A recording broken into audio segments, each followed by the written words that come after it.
Governor Babagana Zulum of Borno State, accompanied by the Minister of State for Humanitarian Affairs, Mr. Yusuf Sununu, is received by the Governor of Lak Province in Chad.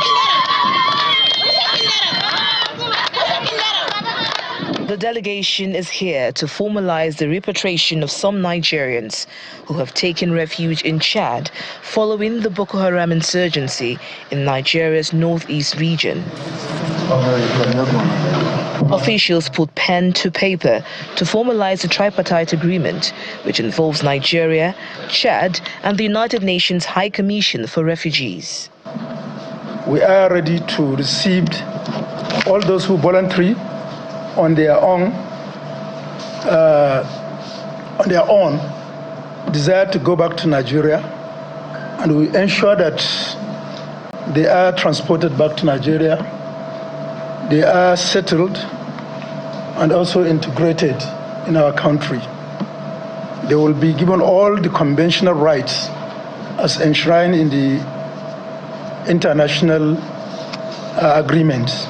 We are fully committed to ensuring that this structural framework enables a coordinated and gradual process, guaranteeing refugees a return under the best possible conditions. And as long as these conditions are not met, we know they will continue to rely on Chad's protection in accordance with international commitments. The agreement is to guarantee the safe and voluntary return of the refugees.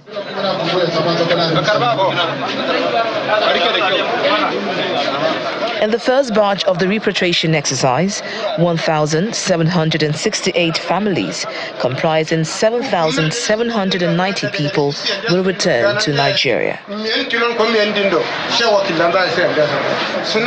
The delegation also flagged off the voluntary return of the refugees from the Dar es Salaam camp in Chad. The Borno State government is promising to provide support to ensure the returnees are properly settled in their ancestral homes. We are here to witness the first batch of the repatriation exercise, and I want to commend the federal government of Chad, and I also want to most respectfully commend the President of the Federal Republic of Nigeria, who has given us all the necessary support in order to facilitate this voluntary return. On my own part as the Governor of Borno State, I will continue to provide the support, and above all, let me commend the Nigerian military. According to the UNHCR, there are more camps for Nigerian refugees in Chad, and this step is considered the first in many that will see the safe and dignified return of displaced Nigerians in Chad and other neighboring countries. Well, those are some of the activities that the Humanitarian Affairs Ministry carries out, ensuring the repatriation of citizens who have been stranded as refugees in other countries, and sometimes, helping internally displaced people live with dignity within their own country. Well, this morning we're being joined by the Minister of State for Humanitarian Affairs, Dr. Yusuf Tanko Sununu. It's good to have you on our program this morning. Okay, thank you for providing us once with another opportunity. Yes, we want to use this opportunity to thank the management of the channel's television for always granting us a reason to come here to explain to Nigerians what we are doing for the masses of our country. Well, we are certainly very interested in, the activities of the Humanitarian Affairs Ministry, because we do know that even though, we're not generally at war outside of our country, internally, we do have, conflicts that sometimes causes our people to be displaced. We also have natural disasters that oftentimes also cause displacement, and we know that the Humanitarian Affairs Ministry, we're playing a big role in that. Then there's also poverty alleviation, which the Ministry of Humanitarian Affairs is also taking on, because it has been renamed Humanitarian Affairs, and is it Poverty Reduction? Because exactly, Poverty Reduction Ministry. So I wanted to, find out from you, you've been hosting a 2-day roundtable on bridging the gap between policy and practice. What exactly has necessitated this particular discussion? What are the gaps that you found? Well, thank you very much. If you look at the theme of the 2 days meeting, you find that is bridging the gap between policy, as you mentioned, and practice for a resilient humanitarian future. It means that there are a lot of gaps which we have identified, and also we admitted currently what we have as our humanitarian work plan, or this, is really not that resilient enough compared to even other younger countries that have overcome the issue and are now having resilience system. And a resilient humanitarian intervention, it means that a country will be able to respond to challenges of the shock that will be brought up by the humanitarian crisis, and will be able to recover fast so that it can go back to normal and even become much stronger. So in the meeting, we tried to find what are the gaps, and we are able to read the communique we have passed to find a lot of gaps that we need to. One, we find that there is need for us to strengthen the engagement strategy so that it can be strong enough to carry everybody along. And we also look at it very closely. There will come into that there is also need of strong collaboration and coordination and partnership. Prior to this thing, or currently, you realize that prior to now, a lot of states are doing their own without any central coordination or nexus that connect virtually all the states together. And even at level, if you go to state, even at local government, even at the federal level, you find that there are a lot. Humanitarian and poverty alleviation is a holistic approach. You find that there are a lot of duplication because there is lack of coordination. You find that, for instance, if you look at the humanitarian aspect, if you got education, there is component for it because one of the leading causes of our humanitarian crisis is illiteracy, and also one of it, poverty, is out-of-school children that could not access or skill problems. So you understand, if you go to labor, you find them. If you go, so what we are now trying to do is to see how we can come together and coordinate everything so that it can be focused. And the reason that, which is also one of the major issues that we have also found as a gap, the declining funding status of humanitarian intervention globally and even here locally. If you look at it now, many countries, especially with the pronouncement by the American president, a lot of bodies now are trying to conserve and their own reserve for their own intervention with little going out there. And already the funding issue is a serious issue. So we have agreed at this meeting that we need to prioritize our action and also to see how much accountability we can bring in to make sure that the little scarce resources we have is managed well, and it's also decent. And we also agree that there is need for us to look inward rather than always depending on foreign funding. For me, for a very long time, I've been here severally, and I also, in terms of whatever we be, I'm a serious advocate for a domestic intervention because we must learn to intervene on ourselves. And that's why for us to achieve that mobilization of funds locally, you find that many partners were invited. Even the private partners organization in Nigeria were participants at that meeting. And we have agreed with them, really. They are ready to see how they can put in their resources. But the ministry and many other stakeholders assure them two things: transparency and accountability. Because reasons were mentioned to, their fears were mentioned that at the birth of COVID-19, much resources was mobilized by the private partners, and which was used to seriously strengthen the intervention that Nigeria were able to overcome the issue of COVID within the shortest possible time, and also to be able to recover economically. But they are complaining of the accountability of that whole process. So if we can assure them that this, and they say, quite all right, we will do that, and we give them that accountability. And for us to give that accountability, we also find that there is gap, which are also addressed in the communique, the gap of data. Where you lack data, you may hardly find it difficult to plan, track, and monitor what you are doing so that you can measure your outcomes with measurable the goals with your measurable outcomes. So as part of it is also to develop a robust data that will give us the ability to know if we are intervening in so constituency. We have to map up those places, know those people that we are going to enumerate, know who are there, and then when we do that, we'll be able to say that so has received so intervention, and it can easily be tracked. Okay. And then last, another major key issue is also local community engagement, which we realized prior to now, the communities are not too engaged. Everybody become dispersed. So there is need for us to develop local resiliency and local coordination so that at point of a humanitarian crisis, There should be a leadership within the community that can easily get organized and then provide the instant initial support that is needed before other partners come in. So these are some of the major outcomes of this very, very important. And most importantly, we were able to see that everybody within the sphere of humanitarian intervention, be it state, local government, federal level, non-governmental organization, international and development partners, were all there, and we sat down for this document that we all Honorable Minister, permit me to interrupt you. I want to bring it home, and I want to use an example that our guests, our viewers can relate with. We know that sometime last year, Borno State experienced a very dastardly flood, which required intervention from all fronts. Normally, before the creation of the Ministry of Humanitarian Affairs and Poverty Reduction, it would have been NEMA's job, the National Emergency Management Agency, to have been their job to intervene and see how they can help people, mitigate some of the aftermath of what it is that they're going through. But now we have a full-blown ministry. Can you tell us, how different the intervention has been? What other aspects the ministry looks at apart from the initial intervention of making sure people have food to eat, making sure they have a place to sleep? What are some of the differences, major differences that have now come up? Just to call your attention, still NEMA exists. Yes, I know that. NEMA is not under the ministry, but it still exists. You understand? It isn't? Yes, it isn't. It's not. It's back NEPA under the... It's back the office of Vice President. Presidency.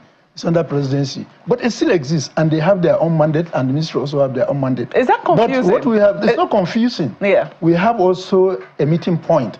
Even at this meeting, NEMA was there.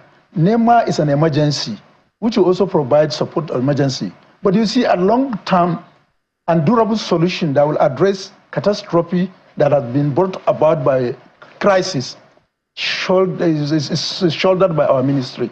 In terms of when you have people displaced, NEMA has given its initial you have refugee camps. Our own agency of internally displaced persons will now come in and will now continue to see how we can continue with them. Ours is after the initial settlement. How do we now brought in durable solutions that will allow them to get settled, reintegrated, and return back to their own ancestral form if they so wish, voluntarily, as we have done. I've seen one of the reports you have shown from Maiduguri when we went to Solabaga with the governor. You understand? So that is also a mandate. So you see, the whole thing. So yours is more long term in terms. It's long term and also both initial and long term. Okay. You understand? But NEMA is also National Emergency Management Agency. They will all work together. You understand? But at a certain stage, when it becomes an issue that has been settled, the emergency component of it is no more there. The ministry will now continue to go with it. We are the one to engage them in our National Social Register. We are the one to also provide them with a durable solution. For instance, if you look at the internally displaced persons, the Honorable Minister was here and he went even to Maiduguri to see how he can flag up the farming activity that were done by internally displaced persons, where they have a plantation of over 200 hectares. I was also in Plateau State, which I also done the same. And right now also we are bringing in another durable solution. That is, we are going to do it as a pilot study, where we are going to engage both to provide both as a humanitarian support, also as a means of poverty reduction, which we call it skilled wealth intervention. We are going to provide youth with skills, which will allow them to now intervene and provide the wealth for themselves and also to improve into the GDP of our Federal Republic of Nigeria. And we are concentrating for now on 3 aspects: renewable energy, agriculture, and automobile, which we believe that if we are to do that, and very soon the training will commence. We have divided Nigeria into 6 zones. Northwest will have their own training in Kano. The South will have it in Delta, Asaba, and then Southwest will have it in Lagos. The North Central in Plateau. All the countries have been there. We have been doing, and we are going to do that. And what is so special with this is that we are going to link our training with the market and industry. For instance, GAG Motors is participating, and the aim is that they are going to select the best brand of those that are going to be trained to employ them for their own factory, and also some of them may be used at their various state outlet where you can go and get access to your car to be handled with. So this is the way we are thinking. We are just thinking, our thinking here is for us as of today, and that's what's supposed to be globally. Humanitarian intervention is not a lifelong end point where you remain there in a social safety net. There must be an exit plan. It must be temporary. Yeah, temporary. So there must be an exit plan. So let's talk about that, because that is one of the major issues. People are humanitarian funding weary. Even before the Trump administration started saying the things that they were saying, you know, about withdrawing funding from a lot of these things, the weariness of having to continually fund humanitarian issues, especially in places like Nigeria, for over 10, 20 years. The wariness, we've seen that, of course, from a lot of these people who have been giving us money. My question to you really has to do with how much humanitarian aid do we depend on from outside? If we can get figures, that would be nice. How much humanitarian aid do we depend on every year? And with this new agreement that is being signed about how we can look inward and actually see how we can come up with local solutions to our problems, you know, how are we going to be able to do that? Where's the money going to come from? You see, I've answered some of this question. Where the money is going to come up, we now say we are going to look at inward. And even at that meeting, Muhammad Malik Fall made it clear that the United Nations is not here in Nigeria as of today to provide us with fish. But the United Nations is here to participate and join and collaborate with us to see how we can be taught how to fish and get our own fish because of the paucity of fund globally. So that is acceptable, this and which we have agreed. And that's why I said sourcing that fund we are going to use is the fact that we are going to look inward. Ensure that there is a proper utilization of the scarce resources. Two, there is also, as a resolution of the meeting we had, the need for us to have a humanitarian and poverty trust fund, which will now be funded by the appropriation, by the private partners, by this. And that's what I mentioned to you, that what the private partners insisted is we must have accountable and transparent way of our this, so that the little profit they are going to seed for us to use will not be misused for other purposes. As you're looking at local resilience to some of these humanitarian issues, it's interesting that a lot of the non-kinetic moves are being done. You know, it's commendable because people have been saying that when we're looking, and it's not just flooding that's our issue. We have terrorism, we have all those issues. When it comes to things like terrorism, how are you going to boost local resilience? When it comes to terrorism, you see, how are we going to boost local resilience? You see, especially in places like the Northeast. I mentioned that in that conference, it's a holistic approach. Military, virtually all the security agencies were there, including the vigilante were there. And we are also doing that set of another stage that will lead us to some humanitarian summit that is also going to, before answering that, let me also say that in the last few months that we have come, major successes that we have now restored the international confidence in the humanitarian ministry. For instance, this conference that we had is sponsored by the United Nations Agency. And they have also provided full funding for the humanitarian summit that we are going to do, which will culminate at the end to having a National Council on Humanitarian Affairs and Poverty Reduction. So where we have insurgency, that's why we said, you know, I mentioned there are three major issues that we are going to address. First of all, we have to commend the securities agencies. They have made a lot of inroads in our security situation. Right now, you know, in the last 4 or 5 years, it is a nightmare, and you cannot even dream it to pass from Kaduna through Biningwari to when you are on your way to Ilorin. But as today, the Biningwari road is more trouble. The Biningwari market, cattle market, has been opened up by the governor, and since then it has been bubbling, and is one of the largest cattle market we have in the country. And then you also see in the last edition, even at this Salah, people are now flying Kaduna, Zaria, Funtua, Gusau Road to go to Sokoto. So it means at least there are improvements. We are not saying there are no security challenges, because even but what we are saying is there is a remarkable success. The success that has so far been recorded. If we have achieved that in the last 4 or 5 years, the issue of Northwest will have been restored. And also, if you look at Maiduguri too, Evidence are there to show that there is success in terms of addressing the issue of insurgency, because your report shows that we are going to bring in to repatriate some of Nigerians that were displaced. That are interested Without that security, the governor cannot even venture into that. Even the refugee on their own, they cannot demand.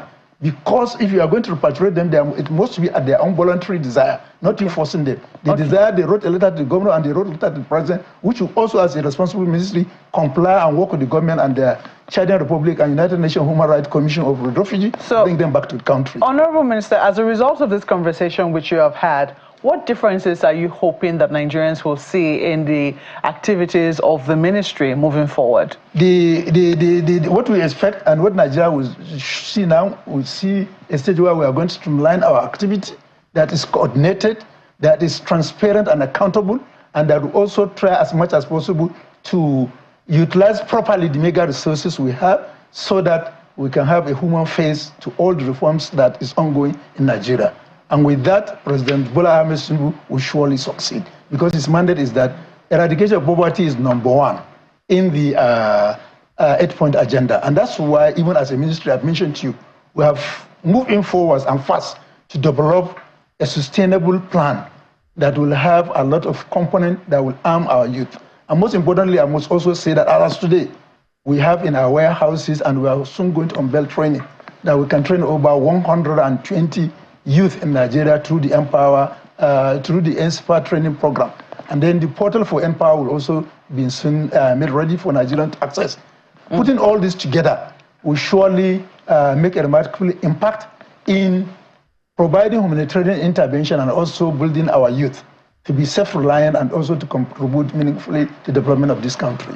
Well, Honorable Minister, we have to thank you for your time with us. Dr. Yusuf Tanko Sununu is the Minister of State, Ministry of Humanitarian Affairs and Poverty Reduction. Thank you once more for coming on the program. Thank you once more. I still have to conclude by thanking your organization for this wonderful decision.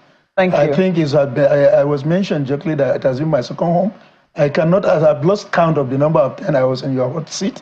This goes to show that you are partnering with the government to make sure that masses and the average Nigerians are educated on the happenings within the government of President Bola Ahmed Tinubu regimes. And I want to use this opportunity to, on behalf of our ministry, to thank you for that rare opportunity. Thank you very much for coming on, Honorable Minister. We certainly will continue to hold you accountable.